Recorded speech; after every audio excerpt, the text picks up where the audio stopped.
Praise God, जय मसीह की कलीसिया। आज का ये जो भक्तिपूर्ण संदेश है, इसका शीर्षक है सुसमाचार प्रचार एक महत्वपूर्ण कार्य। मरकुस का सुसमाचार अध्याय 16 वचन 15। प्रभु यीशु मसीह ने अपने शिष्यों से कहा, तुम सारे जगत में जाकर सारी सृष्टि के लोगों को सुसमाचार प्रचार करो। ये जो परमेश्वर का महान आदेश है, इसका कार्य इतना महत्वपूर्ण, अति आवश्यक और उत्कृष्ट है कि इसमें हमें आलस नहीं दिखाना चाहिए, क्योंकि परमेश्वर हमारे सर्वोत्तम है और वो हमसे सर्वोत्तम होने की मांग करते हैं। ऐसे में वो हमारी सुस्ती, हमारी देरी, लापरवाही या निरुत्साह इनको बर्दाश्त नहीं कर सकते। एक विश्वासी जब विश्वास में आता है तो वो इस महान आदेश को अपने जीवन का उद्देश्य बनाता है। मगर सिर्फ उद्देश्य होना काफी नहीं है, इस उद्देश्य को सही तरीके से काम में परिवर्तित करना बहुत जरूरी है। तो आइए हम इस उद्देश्य को पूरा करने के 3 अहम मुद्दे देखते हैं।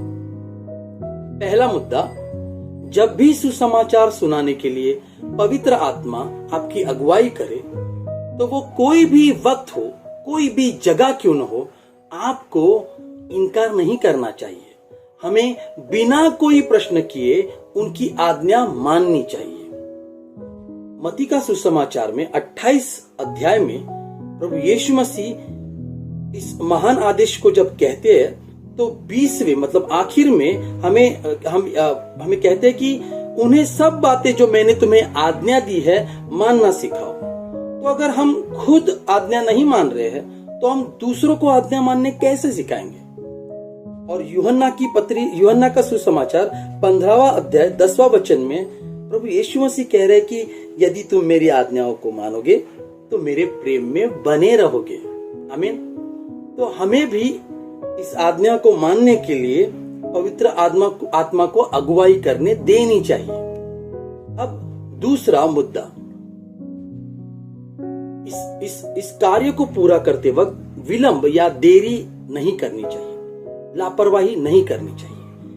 इसे लेकर मैं आपको एक सच्ची घटना बता रहा हूं।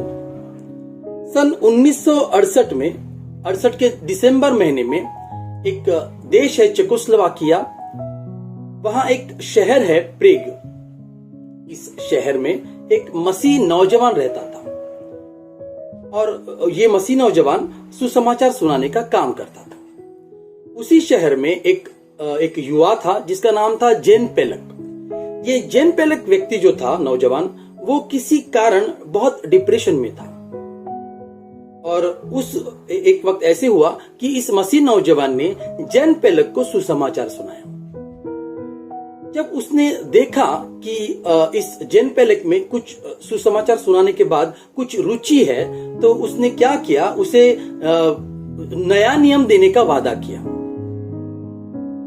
तो हुआ ऐसे कि पहले तो इस मसीह भाई ने, ये जो मसीह नौजवान था, उसको ये पुस्तक नहीं मिल रही थी। मगर कुछ दिनों बाद जब वो पुस्तक उसे मिली भी, तो वो उसे देने के लिए विलंब करने लगा। उसने लापरवाही बरती। तो हुआ ऐसा आगे कि 16 जनवरी 1969 में, मतलब लगभग 1 महीने के वक्त में, ये जो व्यक्ति है जेन पेलक, उसने सेंट वेंसिलॉज के चौक में वो खड़ा हुआ और उसने अपने आप पर मिट्टी का तेल डालकर आग लगा दी। जेन पेलक उस नया नियम की पुस्तक को नहीं देख पाया जिसको देने का वादा उस मसीह नौजवान ने किया था। इसीलिए इस कार्य को पूरा करते वक्त हमको देरी या विलंब नहीं करना चाहिए, क्योंकि देरी घातक हो सकती है। अब तीसरा मुद्दा, पहला थिस्सलुनीकी पत्री 2 अध्याय 2 वचन। यहाँ पौलुस थिस्सलुनी के लोगों को कहते हैं, वरन तुम आप ही जानते हो कि पहले फिलिप्पी में दुख उठाने और उपद्रव सहने पर भी हमारे परमेश्वर ने हमें ऐसा साहस दिया कि हम परमेश्वर का सुसमाचार भारी विरोध के होते हुए भी तुम्हें सुनाए।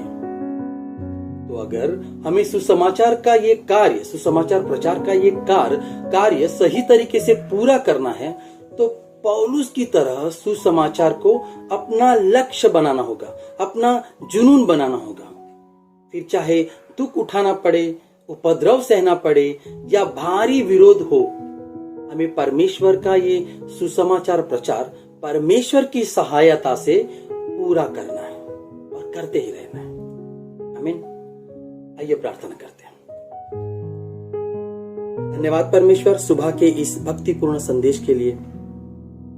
पिता, हमें वो भूख दी, वो प्यास दे कि हम इस सुसमाचार को सही तरीके से प्रचार करें और हमेशा इसे सुनाने के लिए तैयार रहे। और हमें वो उत्साह दे पिता कि हम कभी देर या विलंब ना बरते परमेश्वर।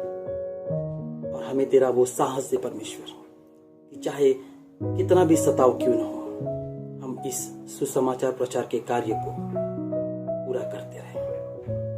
धन्यवाद करते हैं और प्रभु यीशु मसीह के पवित्र नाम से प्रार्थना करते हैं।